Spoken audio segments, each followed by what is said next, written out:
अगर आप भी एक ह्यूमिडिफायर लेना चाहते हैं तो ये वीडियो आपके लिए काफ़ी ज़्यादा हेल्पफुल होने वाला है, क्योंकि मैंने अभी हाल ही में ये एक ह्यूमिडिफायर बाई किया है। पैकेज हमें कुछ इस तरह से रिसीव हुआ था। चलिए पैकेज की अनबॉक्सिंग करते हैं। अनबॉक्सिंग के साथ ही हम इस ह्यूमिडिफायर का टेयर डाउन भी करेंगे, जिससे हमें इसके अंदर के कंपोनेंट्स की जानकारी हो सके। यहाँ पर आप देखेंगे ये हमारा ह्यूमिडिफायर है, जो कि 3 पार्ट में है। सबसे ऊपर का पार्ट ये है जहाँ से मिस्ट निकलती है। इसके बाद ये सेंटर का पार्ट है जहाँ पे वाटर फिल करना होता है हमको। इस ह्यूमिडिफायर के वाटर टैंक की कैपेसिटी 6 लीटर है। आप देखेंगे नीचे से कुछ इस तरह का ये दिखता है। और सबसे नीचे का पार्ट आप देखेंगे, यही मेन पार्ट है जिसमें सारा इलेक्ट्रॉनिक्स जो है इसमें लगा हुआ है। ऊपर के टैंक से लिमिटेड अमाउंट में वाटर नीचे जहाँ पे मिस्ट बननी है वहाँ पर आता रहे, इसलिए ये एक मैकेनिकल पार्ट लगा हुआ है। यहाँ पर आप देखेंगे ये अल्ट्रासोनिक डिस्क है। साथ ही यहाँ पर आप देखेंगे ये मिस्ट के अमाउंट को कंट्रोल करने के लिए एक नॉब दी गई है। अभी आपने इस यूनिट के जो पार्ट हमें दिख रहे हैं उनको देखा, अभी हम इसका टेयर डाउन भी करेंगे। पहले हम यहाँ पर बैक साइड में देखते हैं। यहाँ पर लगी हुई लेबल में आप देखेंगे 26 वॉट ये पावर कंज्यूम करता है। चलिए अब हम इसका टेयर डाउन करते हैं। यहाँ पर 4 स्क्रू लगे हैं, इनको हमें अनस्क्रू करना होगा। तो मैं जल्दी से इन स्क्रूज को अनस्क्रू कर देता हूँ। यहाँ पर आप देखेंगे ये नीचे का पार्ट जो है ये निकल आया है। अभी मैं इसके बारे में भी आपको थोड़ी सी जानकारी दूंगा, क्योंकि यहाँ पर भी कुछ इंपॉर्टेंट चीज़ है बताने के लिए। यहाँ पर आप देखेंगे अंदर के इलेक्ट्रॉनिक्स पार्ट जो हैं वो हमें दिख रहे हैं। यहाँ पर एक ब्लोवर फैन लगा हुआ है, ये आप देखेंगे कुछ इस तरह का है। इस ब्लोवर फैन में ब्रशलेस मोटर का इस्तेमाल किया गया है। यहाँ पर इसकी रेटिंग आप देखेंगे 12 वोल्ट पर 0.06 एम्पियर ये पावर कंज्यूम करता है और 3000 आरपीएम इसकी स्पीड है। ये यहाँ से एयर ब्लो करता है, जो कि ऊपर साइड से एयर का फ्लो जो है वो निकलता है। इसी एयर फ्लो के साथ ही मिस्ट भी हमारी ऊपर से निकलती है। यहाँ पर आप देखेंगे ये अल्ट्रासोनिक डिस्क लगी है और यही मिस्ट बनाती है। ये पूरा इसका सर्किट है। अभी मैं सारा कुछ आपको खोल कर भी दिखाता हूँ। यहाँ पर जो नॉब लगी है, इसको खोलने के लिए हमें पहले नॉब निकालनी होगी। ये हमने नॉब निकाल दी है। अब नॉब के बैक साइड में आप देखेंगे यहाँ पर एक प्रीसेट लगा हुआ है, यानी वॉल्यूम जिसे हम कहते हैं, और साथ ही एक एलईडी इंडिकेटर लगा हुआ है। अच्छा, यहाँ पर भी कई सारे स्क्रूज हैं। इन स्क्रूज को अनस्क्रू करके हम सारे कंपोनेंट जो हैं उन्हें बाहर निकाल लेते हैं, जिससे मैं आपको अच्छे से दिखा सकूं। यहाँ पर मैंने इसके जो स्क्रू हैं उन्हें निकाल दिया है। इसका सर्किट जो है वो अब तो निकल गया है, लेकिन यहाँ पर आप देखेंगे एक सेंसर लगा है। यहाँ पर भी एक स्क्रू लगा है, इसे हमें अनस्क्रू करना होगा। तो ये जो सेंसर है यही सेंस करता है कि मेन टैंक में वाटर का लेवल पर्याप्त है या नहीं है। ये रीड स्विच सेंसर है। ये किस तरह से यहाँ पर काम करेगा आगे मैं आपको बताऊंगा। अब हम यहाँ पर इसके इलेक्ट्रॉनिक्स कंपोनेंट जो हैं उन्हें देखते हैं। यहाँ पर एक high power piezoelectric disc लगी हुई है और ये इसका मेन बोर्ड है। इसके मेन बोर्ड यानी सर्किट में ही एक एसएमपीएस पावर सप्लाई इनबिल्ट है। तो यहाँ पर मैं इसका एसएमपीएस सर्किट का सेक्शन दिखाता हूँ। आप देखेंगे यहाँ से इस तरह से ये एसएमपीएस जो सर्किट है इसका पूरा सेक्शन अलग है। ये हॉट सेक्शन है और इसमें आप पीसीबी में कट भी देख पाएंगे। यहाँ पर कट लगा हुआ है। तो ये जो सेक्शन है ये हॉट सेक्शन है। और कट के दूसरी साइड जहाँ पर आप देखेंगे ये जो इलेक्ट्रोलाइट कैपेसिटर लगा हुआ है 50 वोल्ट 220 माइक्रोफैरेड का, ये साइड जो है ये डीसी साइड है, यानी ये कोल्ड साइड है एसएमपीएस की। और यहीं से हमारी जो सप्लाई है वो डिवाइड होती है इसके ब्लोवर फैन और मिस्ट मेकर के लिए। अब मैं यहाँ पर इसका एसी सेक्शन एसएमपीएस सेक्शन आपको दिखाता हूँ। ये जो सेक्शन है ये एसएमपीएस सेक्शन है और यहाँ पर एसी को डीसी में कन्वर्ट किया जाएगा। डीसी में कन्वर्ट होने के बाद स्विचिंग के द्वारा ये जो ट्रांजिस्टर इससे स्विचिंग की जाएगी। चूँकि यहाँ से एसी हमारी इनपुट हुई है तो स्विचिंग के बाद इस ट्रांसफार्मर के द्वारा फिर डीसी आउटपुट मिलती है हमको। तो यहाँ पर आउटपुट डीसी को फिल्टर करने के लिए कैपेसिटर लगा हुआ है 50 वोल्ट 220 माइक्रोफैरेड, जो कि फिर दूसरे कैपेसिटर के द्वारा और फिल्टर किया जाएगा। फिर ज़रूरत के अनुसार ब्लोवर और दूसरे सेक्शन में वोल्टेज की सप्लाई कर दी जाएगी।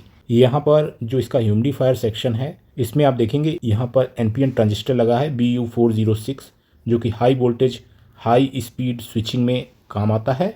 और इस इंडक्टर के द्वारा हाई फ्रीक्वेंसी जनरेट करके हम इलेक्ट्रिकल एनर्जी पल्स जनरेट करते हैं। इन इलेक्ट्रिक पल्स को हम पीजो इलेक्ट्रिक डिस्क में भेजते हैं, जहां पर पीजो इलेक्ट्रिक डिस्क काफ़ी तेज़ी से वाइब्रेट करती है और इन्हीं वाइब्रेशन के संपर्क में आने से वाटर जो है वो छोटी छोटी ड्रॉपलेट के रूप में कन्वर्ट हो जाता है, जो कि मिस्ट के रूप में बाहर निकलता है।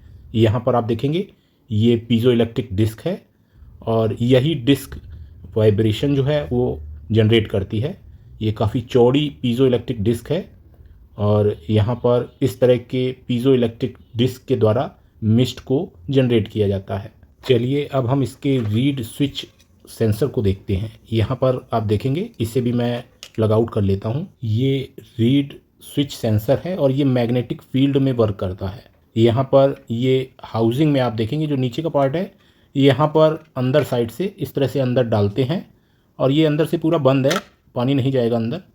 ये मैंने लॉक निकाला, इसके अंदर आप देखेंगे एक रिंग डली हुई है और ये रिंग जो है ये मैग्नेटिक है, जिसको प्लास्टिक से कवर किया गया है, जिससे एक डिज़ायर वाटर लेवल में ये फ्लोट कर सके। और रीड जो स्विच है, चूँकि वो नॉर्मल क्लोज रीड स्विच है, तो उससे जब मैग्नेटिक फील्ड ऊपर उठेगी तो वो ओपन हो जाएगा। ऐसी स्थिति में हमारा जो सर्किट है वो इसके अल्ट्रासोनिक डिस्क को मिस्ट जनरेट करने के लिए सिग्नल दे देगा और वो ऑन हो जाता है। मैं इसे अभी आपको ऑपरेट करके भी दिखाऊंगा। यहाँ पर मैं आपको कुछ ज़रूरी जानकारी देना चाहता हूँ।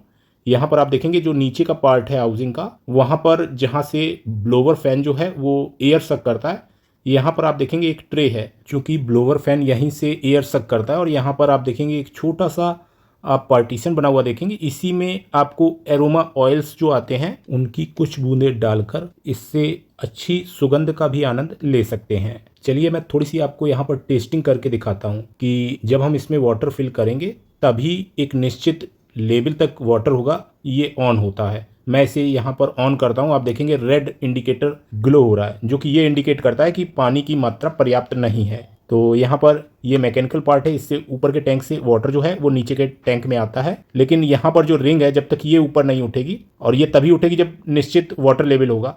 मैं इसे पलटता हूँ, आप देखेंगे मैं इसे उल्टा करूँगा तो ये रिंग नीचे को आएगी और यहाँ पर इंडिकेटर जो है वो ग्रीन हो जाएगा, यानी ये ऑन हो जाता है। तो यहाँ पर रीड स्विच का काम यही है कि वाटर लेवल जो है वो पर्याप्त है और वो अल्ट्रासोनिक ह्यूमिडिफायर को सिग्नल देता है कि आप काम करिए। चलिए अब हम इसमें वाटर जो है वो फिल करते हैं, क्योंकि अभी रेड इंडिकेटर ग्लो हो रहा है और मैं यहाँ पर वाटर का एक निश्चित लेवल इसमें फिल करने वाला हूँ।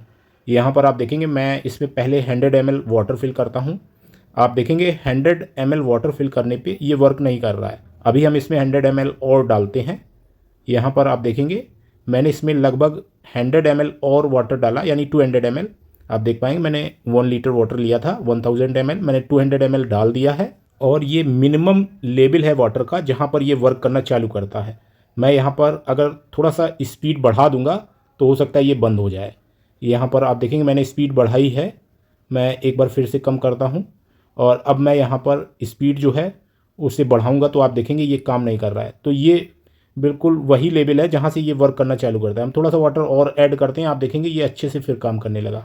तो इसमें मिनिमम आप मान के चलिए कि 300 ml वाटर तो होना ही चाहिए। यहाँ पर मैं आपको बताना चाहूँगा कि जब भी आप अल्ट्रासोनिक ह्यूमिडिफायर यूज़ करें तो उसमें डिस्टिल्ड वाटर यानी आसुत जल का उपयोग करें। यहाँ पर इसका ये वाटर टैंक जो है ये 6 लीटर कैपेसिटी का है और आप इसमें टैप वाटर ना यूज़ करें। हो सके तो डिस्टिल वाटर यूज़ करें, नहीं तो आप आरओ वाटर भी यूज़ कर सकते हैं। विदाउट मिनरल अगर वाटर हो तो वो ज़्यादा बेहतर रिजल्ट देगा। टैप वाटर में जो मिनरल्स होते हैं और काफ़ी सारे फंगस और बैक्टीरियाज होते हैं वो भी हमारे मिस्ट के साथ में जो हमारा रूम है उसमें फैल जाएंगे, जो कि हमारे लिए नुकसानदेह है। यहाँ पर ये अपर पार्ट है और इससे हमें ऊपर रखना होता है, तो मिस्ट जो है वो सीधे ऊपर को जाती है। मैं इसे मैक्सिमम करता हूँ, आप देखेंगे काफ़ी तेज़ी से मिस्ट जो है वो निकल रही है। को-स्टार का ये ह्यूमिडिफायर मैंने अमेजन से बाई किया है।